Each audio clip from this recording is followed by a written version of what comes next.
السلام علیکم ورحمت الله وبرکاته. محترم پوښتنه کړې ده چې دا درود مې بل درود نه ده زده، د لمانځه له دروده څخه سیوا، نو زه به څه وکړم؟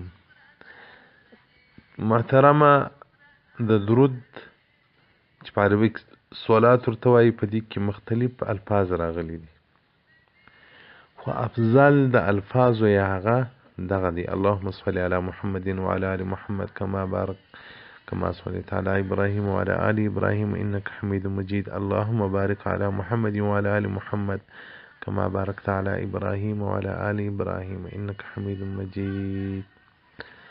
او دغه رنګ یو صحابي وایي چې رسول الله صلی الله علیه وسلم بارک موږ ته یو وخت راغلی، موږ ته یا رسول الله موږ څنګه پر تا درود ووایو، څنګه سلام ووایو؟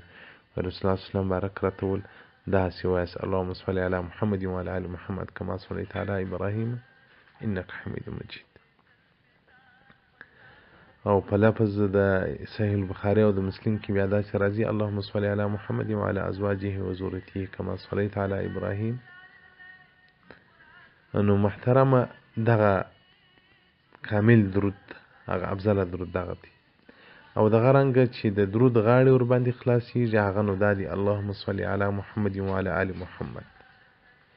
المجموع جلد 3 صفحه 440. او دغه رنګه موسوعة الفقهیه صفحه 210 مبحث صلات على النبي صلى الله عليه وآله وصحبه وسلم جلد نمبر 29. نو محترمه، دا د لمانځه درود خو بیخي ښه دی.